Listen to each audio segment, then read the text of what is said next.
السلام علیکم د ډایل ټیچ ګران لیدونکو خدای دې وکړي چې روغ او جوړ وي او هیله ده چې د تېره ورځې درس متعقب کړی وي. رځو نن د دوهمې ورځې درس وایو. سیکنډ د دوهمه ورځ. کاردینال ان اردینال نمبرز اصلي او ترتیبي شمیرې. کاردینال نمبرز اصلي شمیرو ته وایي.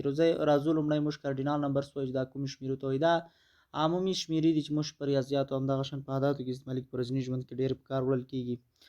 لکه ګران لیدونکو 1 یو ته وایي، 2 دوه ته وایي، 3 دریو ته وایي، 4 څلورو ته وایي، 5 پنځو ته وایي، 6 شپږو ته وایي، 7 اووه ته وایي، 8 اتو ته وایي، 9 نهو ته وایي او 10 لسو ته وایي.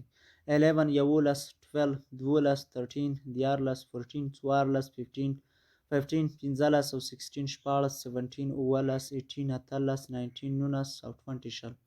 ګران لیدونکو شمیرې ډېرې اسانې دي. کله چې تاسو شلو ته ورسېدئ نو لومړی به د شلو د طبقې نوم ورپسې بیا د یو نه تر نهو عدد یوازې ذکر کړئ، همغه د یو نه تر نهو لکه 21 22 21 یوویشت 22 دوهویشت 23 درویشت تر 29 29 دېرش وبخښئ نهویشتو ته وایي.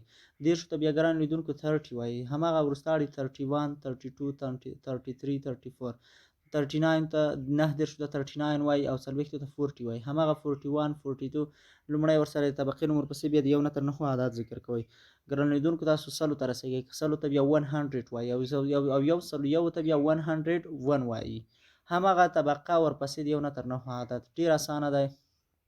100 200 200 300 300 فرض کې زه ګران لیدونکو تاسو ته 344 ته څه وایي 344 344 344 ته زرو ته بیا ګران لیدونکو 1000 وایي، 2000 ته 2000 وایي، 3000 ته 3000 وایي. زه غواړم اوس تاسو ته ووایم چې 3540 ته څه وایي 3540 دا 3540. همغه اسانه شمیرې دي. لومړی څومره طبقې لویږي نو یوازې طبقې نومونه ورسره زیاتوو، همغه د یو نه تر نهو اعداد ورسره لیکو. میلیونو طبقې ته بیا 1 میلیون 2 میلیون او 6 میلیون همدغسې پسې زیاتېږي. اوس راځو ترتیبي شمیره. اورډینال نمبرز کوم نمبرونو ته ویل کېږي؟ اورډینال نمبرز عموما د نېټې په ټاکلو کې همدغه شان د خپل مقام په ښودلو کې پرمخ وړل کېږي یا د صنفونو په ښودلو کې پرمخ وړل کېږي.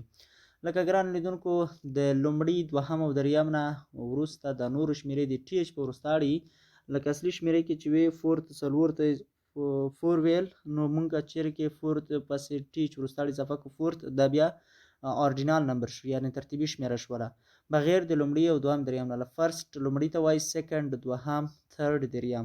وروسته نور همغه شمیرې دي اصلي شمیرې یوازې د ټي ایچ وروستاړي ورپسې زیاتوو بیا په ترتیبي شمیرو وړي. لکه 4 ته څلورو ته 4 ویل فورت څلورم، 5 ته 5 ویل پنځو ته 5 ویل نو اوس 5 پنځم، 6 شپږم او 10 لسم. همدغه شان راځو اوس ترکیبي توري. ترکیبي توري یا کمپاوند لیټرز. انګلیسي ژبه کې موږ ځینې غږونه داسې لرو چې د انګلیسي ژبې ځینې غږونه ځان لپاره ثابت شکل نه لري په پښتو کې.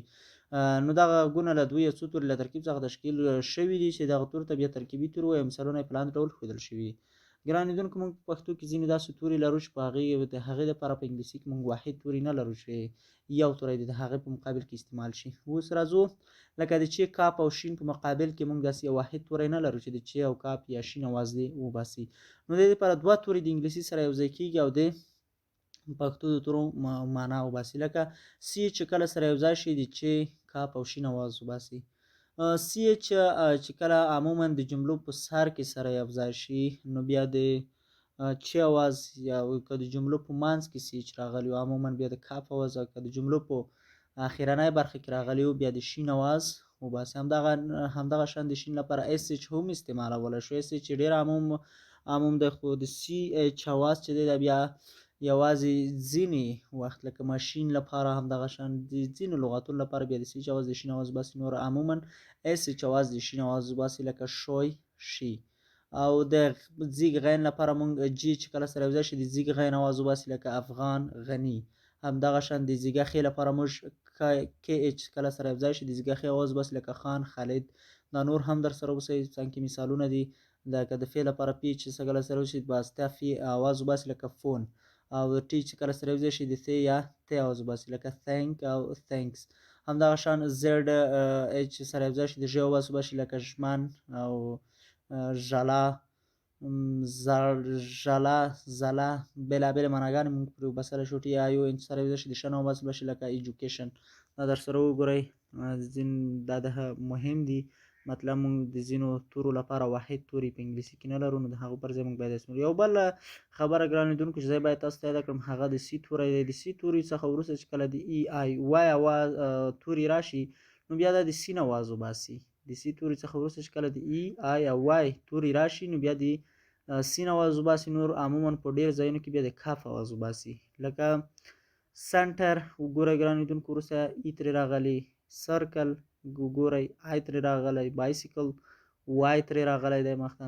نو کله ای یا آی یا وای په هر ځای کې چې د سی څخه مخته دا ای یا وای یا آی راغلی نو بیا د سین اواز وباسي. ورپسې ګران لیدونکو دریمه ورځ لرو، نو دا به انشاءالله سبا ته ووایو. تیر درس در سره تکرار کړئ. د نن ورځې درس ته مونږ ویل د بلې ورځې درس هم در سره تکرار کړئ تر څو مو ښه زده شي او په راتلونکي کې نور درسونه هم را سره تعقیب